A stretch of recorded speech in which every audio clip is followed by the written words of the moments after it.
One rank one pension भूतपूर्व सैनिकों की सबसे मोस्ट पेंडिंग डिमांड पर कांग्रेस ने दिया भूतपूर्व सैनिकों को साथ।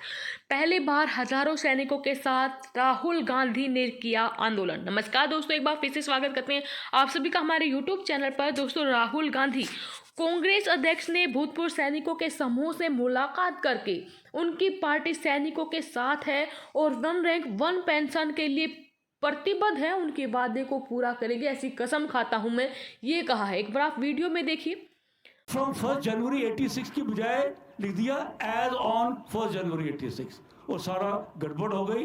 लेटर इन स्पिरिट में वो नहीं मिला, सुप्रीम कोर्ट में दोहरा गया, उनके अगेंस्ट कंटेम्प्ट नोटिस है जो कि ये अटेंड ही नहीं करते। हर वक्त सॉलिसिटर जनरल कोई ना कोई बहाना मार के वो आते नहीं। वही चीज़ देखते हुए मुझे लग रहा है जो सबके दिमाग में ये सोच है और वरी है कि आपने कहा सब खुश हो जाएगा, लेकिन इम्प्लीमेंटेशन ऑर्डर अगर लेटर एंड स्पिरिट में जो वन रैंक वन पेंशन का मीनिंग है उसमें नहीं निकलता है तो ये पैसे या ये ऑर्डर लागू नहीं होगा। क्योंकि हमने देखा है कई बार, पॉलिटिशियंस काफ़ी चीज़ें बोलते हैं, लेकिन कई बार ये बाबू लोग कहते हैं कि यार थोड़ा ठहर जाओ, उनको फाइल ही दबा देते। तो मैं यही आपसे अर्ज करूंगा कि जब भी आपको मौका मिले ये देखिए कि आपके वचन ये इसको वो निभाएंगे। दूसरा एक हाई लेवल का पॉइंट, जब भी आप द्वारा सत्ता में जब भी आते हैं, एक चीज मुझे हैरानगी लगी सुन के, वो मुझे भी इतना क्लियर नहीं था जब मैं सर्विस में था, कि defence secretary is responsible for the defense of the nation। Defence secretary जिसको पता ही नहीं डिफेंस फोर्सेस का कि क्या उसकी निटी ग्रिटी, क्या उसकी डिटेल में होती है, क्या इंप्लीकेशंस होती हैं। हम ब्यूरोक्रेसी के नीचे नहीं है, हम पॉलिटिकल कंट्रोल है। It should be defence minister, then we will accept it. But defence secretary responsible for the defence of nation, जो कल एग्रीकल्चर डिपार्टमेंट में था और आज डिफेंस डिपार्टमेंट में आ गया, वो लॉजिकल नहीं लगता, बड़ा अजीब सा लगता है डिफेंस। तो इन जनरल मैं यही कहूँगा कि डिसीजन मेकिंग में ये पता नहीं क्यों ये ऐसा हुआ है, हो रहा है। मिनिस्ट्री ऑफ डिफेंस में कुछ अच्छे रिटायर्ड डिफेंस ऑफिसर्स या सर्विंग डिफेंस ऑफिसर्स या जिस तरीके से भी it adviser, be it in some form, वो उनको मिनिस्ट्री ऑफ डिफेंस में होना जरूरी है। ख़ास तौर पे हैरानगी की बात आपको लगेगी कि department of ex serviceman welfare, उसकी अभी तक एक बाबू रहा है, आजकल तो लेडी है, इससे पहले भी लेडी थी मेरे ख्याल में, जिसको पता ही नहीं है कि डिफेंस मैटर्स की क्या दर्द है, क्या चाहिए, वो उसकी हेड है। तो हमने बड़ी गुजारिश की थी डिफेंस मिनिस्टर साहब, जिनको मैं अच्छी तरह जानता हूँ क्योंकि जब मैं आर्मी कमांडर ईस्टर्न कमांड था उत्तरी पूरे भारत का, तो डिफेंस मिनिस्टर साहब 3 बार और प्राइम मिनिस्टर मनमोहन साहब 2 बार हमारे अरुणाचल प्रदेश और नथुला बॉर्डर में चाइना के सामने आए। अच्छे इंसान हैं, लेकिन अफसोस ये है कि सुनते हैं, बड़े अच्छे हैं, लेकिन एक्शन नहीं होता। तो उनको भी कई बार एक्स सर्विसमैन वेलफेयर के चेयरमैन ने बताया है कि सर ये तो करो, कम से कम एक डिफेंस वाला तो इसमें एक्स सर्विसमैन वेलफेयर में तो रखो जो कुछ सही ढंग से एडवाइस करे, लेकिन अभी तक नहीं हुआ। और अफसोस ये है कि आपको पता ही है कि ये ब्यूरोक्रेट्स इतने पीछे पड़े रहते हैं कि कोई भी हमारे पक्ष में जब भी कोर्ट फैसला करता है, गवर्नमेंट तो छोड़ो, कोर्ट वो भी उसको चैलेंज कर देते हैं। घटिया बात यह है कि इवन डिसेबिलिटी पेंशन, जो एक जवान जो बेचारा डिसेबल हो गया है, जिसने पूरी जान दे दी दुनिया को, उसकी पेंशन जब बढ़ाई कोर्ट ने तो उसकी भी अपील कर दी। ये तो बहुत ही अन्याय है। तो मैं यही गुजारिश करूंगा कि जब भी हो सके, जैसे भी हो सके, थोड़ा से फौजियों को ध्यान देना बहुत जरूरी है। Thank you general Jamal sir. Mrs Raj Thapa, जो हमारी वीर नारी की जनरल सेक्रेटरी हैं हिमाचल प्रदेश की, राज थापा जी। बताइए। हाँ, कुछ कह रहे थे। हाँ। अब मैं श्री राहुल जी से अनुरोध करूंगा कि वो हमें संबोधित करें। नमस्कार। आमतौर से नेता आते हैं, बड़े से स्टेज से भाषण दे देते हैं और चले जाते हैं। मैंने सोचा कि अगर आपकी इश्यूज हैं, आपकी समस्या हैं, तो थोड़ा आपसे भी सुन लें। कौशल, थोड़ा आपसे भी सुन लें, आपकी पोजीशन भी समझ लें, आपकी सोच भी सुन लें। तो इसलिए मैंने ये मीटिंग यहाँ रखी, और सिर्फ एक मीटिंग नहीं रखी है, ऐसी बहुत सारी मीटिंग्स रखी हैं फोर्सेस के साथ, युवाओं के साथ, महिलाओं के साथ, डिसेबल्ड लोगों के साथ, SC ST सबके साथ ऐसी सभाएं रखी हैं। और सोच ये थी कि हम आपको ना बताएं, आप हमें बताएं, क्योंकि सचमुच में सरकार आपकी बनती है, उसमें काम जो होता है आपका होना चाहिए, और अगर हम आपकी नहीं सुनेंगे तो फिर ठीक से काम नहीं होता है। और ये सिर्फ फोर्सेस की बात नहीं है, ये सबकी बात है। फोर्सेस की तो तब भी बात सुन ली जाती है, मगर जो आपने बात उठाई, जो बिल्कुल गरीब है, बिल्कुल कहीं झोपड़ी में रह रहा है, उसकी तो बिल्कुल बात नहीं सुनाई देती है। तो कोशिश, पॉलिटिशियन की कोशिश होनी चाहिए कि भाई सबकी बात सुने। आपने मुझे धन्यवाद कहा, आपने कहा कि 1 रैंक पेंशन, 1 रैंक 1 पेंशन आपने कर दिया। देखिए, धन्यवाद तो मैं ले लूंगा, मगर सचमुच में मैंने नहीं किया है। सचमुच बताऊं तो इसके 2 कारण हैं। एक कारण है आपका सैक्रिफाइस, जो आप रोज लगे रहते हो, अपना खून, अपना पसीना देते हो। अगर आपने ये नहीं किया होता तो सवाल ही नहीं उठता। और दूसरी बात, आपने प्रधानमंत्री की बात की और आपने कहा, सच है, सच बात यह है कि जब मैंने प्रधानमंत्री जी और सोनिया जी से यह बात कही तो डिसीजन उन्होंने 2 मिनट में लिया। 30 साल से ये इशू थी। लोग, काफी पॉलिटिशियन सोचते हैं कि राजनीति पैसे से होती है, मीडिया एडवर्टाइजिंग से होती है, टेलीविजन से होती है, मगर मेरी बिलीफ, मेरी सोच है कि पॉलिटिशियन के पास, पॉलिटिशियन क्या, जनरल के पास सिर्फ एक चीज होती है, क्रेडिबिलिटी। अगर आपने अपनी क्रेडिबिलिटी खो दी, क्रेडिबिलिटी मतलब क्या, वचन।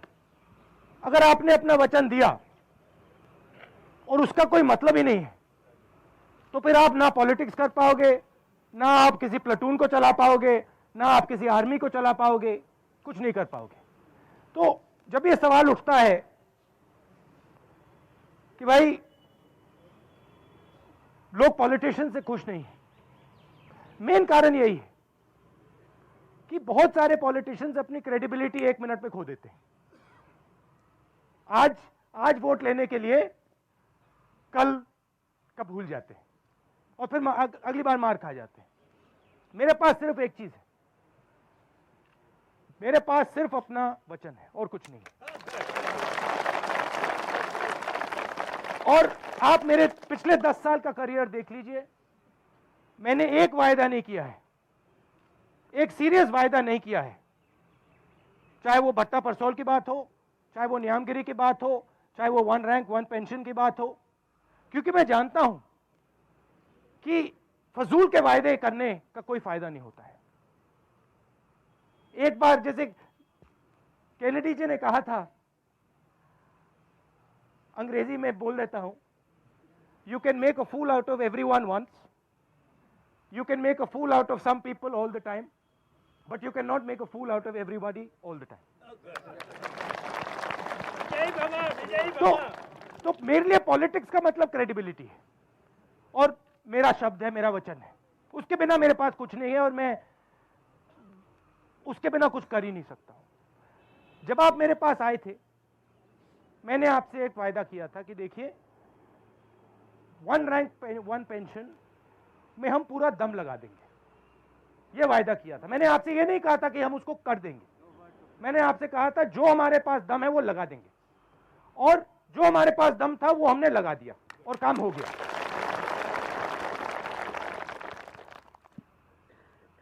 हमारे विपक्ष के लोग कहते हैं भाई कि ये कमी है, वो कमी है, मगर एनडीए की सरकार उन्होंने चलाई, 5 साल उनके पास थे, 5 साल थे, कम समय नहीं होता है। हमने उसको, आप कह रहे हो कि उसको 3 दिन में कर दिया, 5 साल थे, कुछ नहीं हुआ।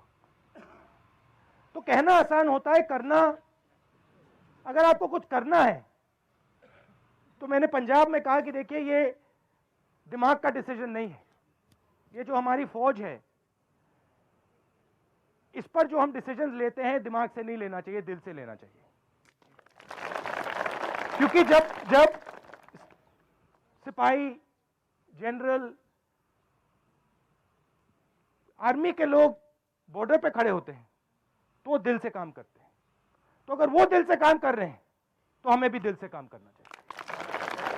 और इसीलिए ये डिसीजन 3 दिन में लिया गया है, क्योंकि ये दिल से लिया गया है।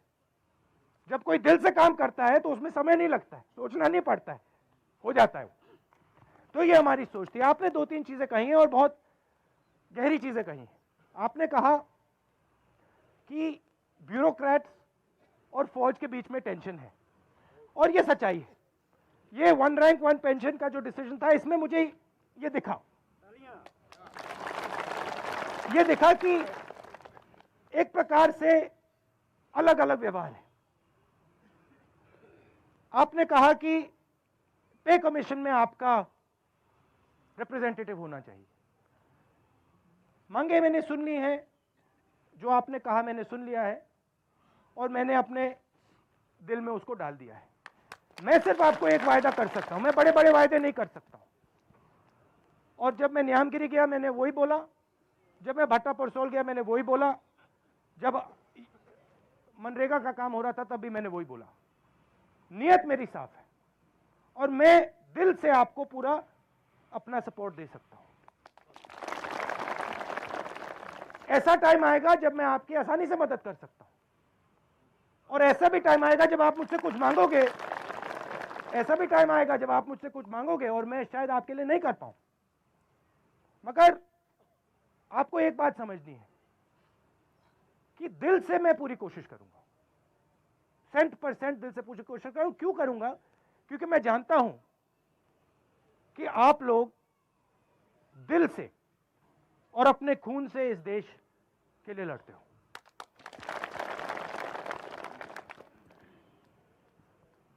हिंदुस्तान में आजकल सोच की लड़ाई हो रही है, मैं आपको थोड़ा उसके बारे में बताना चाहता हूं।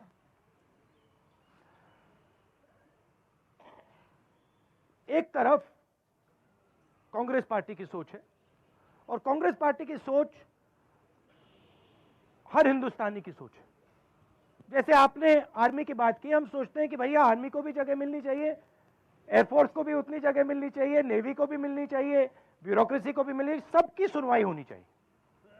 क्योंकि हम सोचते हैं कि देश की शक्ति हर एक में है, इन महिलाओं में है, आप सब में है, गांव में जो बसे हुए हैं गरीब लोग उनमें भी है, और सबकी शक्ति का प्रयोग करना है। और हमारे विपक्ष के लोग सोचते हैं कि देश की पूरी शक्ति का प्रयोग नहीं करना है। जो आपने बात उठाई गरीबों की, वो सोचते हैं कि इस देश को बिजनेस वाले चलाते हैं, बड़े लोग चलाते हैं, गरीब लोगों की सुनवाई करने की कोई जरूरत ही नहीं। ये हम में और उनमें फर्क है। ये भी फर्क है कि वो सोचते हैं कि इस देश के बड़े बड़े भागों में डिस्क्रिमिनेशन करके राजनीति की जा सकती है। आप महाराष्ट्र में इनकी पॉलिटिक्स देखेंगे तो आपको दिखाई देगा कि यूपी के लोगों को, बिहार के लोगों को वहां से भगाते हैं और मारते हैं। यूपी में जाके कहते हैं कि भैया हम आपका समर्थन करना चाहते हैं, मगर महाराष्ट्र में उन्हीं के नेता यूपी के लोगों को मारते हैं, पीटते हैं। तो हमारी राजनीति सबको एक साथ ले जाने की राजनीति है। ज़रूर इसमें कहीं ना कहीं किसी की आवाज़ कम हो जाती है, किसी की आवाज़ ज़्यादा हो जाती है, मगर हमारा फोकस ये है कि हम सबको लेकर चलें, चाहे वो हिंदू हो, मुसलमान हो, सिख हो। इस देश में प्यार से काम किया जा सकता है, कोई गुस्से की ज़रूरत नहीं है, क्रोध की ज़रूरत नहीं है, सबको हम उठा के एक साथ मिला के ले जा सकते हैं। और जब हम ये करते हैं तो इस देश में, इस देश की सच्ची शक्ति दिखाई देती है। और ये बात आप फौज में भी करते हो। फौज में तो आप ये नहीं पूछते हो कि भैया ये इसकी जात क्या है, इसका धर्म क्या है, इसकी, ये तो आप बातें नहीं पूछते हो। तब फौज की सच्ची शक्ति दिखाई देती है। ये तो कोई नहीं कहता कि भैया ये सिख है, इसका हम प्रयोग नहीं करेंगे, ये गुरखा है, इसका नहीं प्रयोग करेंगे, सबको ले जाते हैं। यही फिलॉसफी जो आपकी आर्मी में है, ये कांग्रेस पार्टी में है।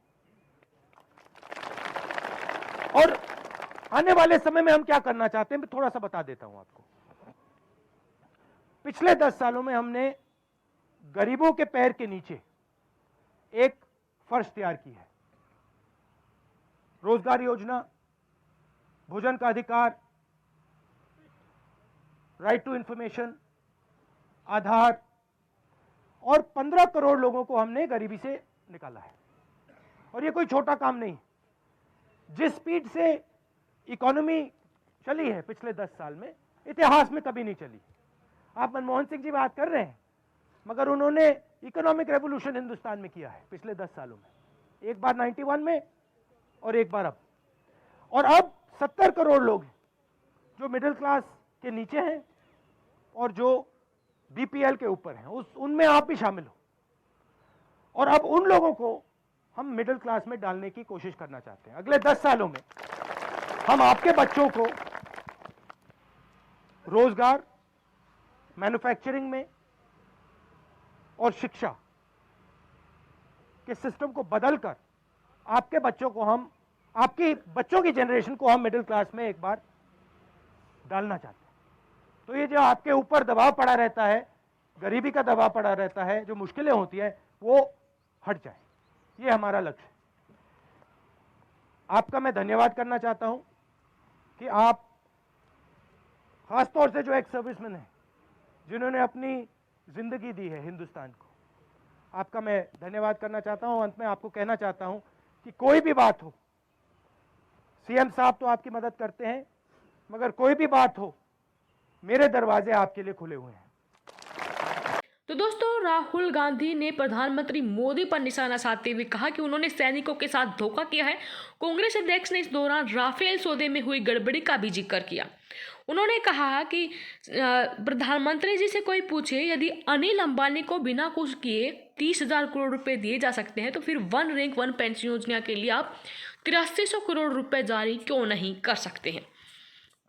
भूतपूर्व सैनिक काफी लंबे समय से वन रैंक वन पेंशन की मांग कर रहे हैं। हालांकि रक्षा मंत्रालय ने भी सितंबर 2015 में वन रैंक वन पेंशन योजना को बहाल कर दिया था और इसकी औपचारिक शुरुआत 8 नवंबर 2015 को 24 लाख पूर्व सैनिकों और 6 लाख शहीदों की विधवाओं को इस योजना से जोड़ते हुए कर दी थी।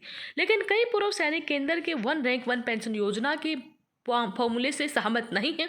उनका कहना है इस योजना में 7 प्रमुख कमियां हैं जो इस योजना की परिभाषा को खत्म कर देती हैं, जिसमें सुधार किया जाना चाहिए। हालांकि प्रधानमंत्री मोदी स्वतंत्रता दिवस के मौके पर वन रैंक वन पेंशन का भाजपा का वादा पूरा करने का दावा कर चुके हैं, लेकिन ऐसा उन्होंने किया नहीं है। उनके वादे सिर्फ खोखले हैं, ढकोसले हैं। देश की जनता को, भूतपूर्व सैनिकों को वो सिर्फ गुमराह कर रहे हैं। दोस्तों, राहुल गांधी ने यहाँ पर ऐलान किया है कि वो कसम खाते हैं अगर उनकी सरकार बनती है तो वो वन रैंक वन पेंशन की जो भी 7 मेन मांगे हैं भूतपूर्व सैनिकों की, उनको पूरा करेंगे। आपका इसके बारे में क्या कहना है, वीडियो के कमेंट बॉक्स में अपनी राय जरूर दें। वीडियो अपने साथी दोस्तों के साथ जरूर शेयर करें। धन्यवाद। जय हिंद, जय भारत।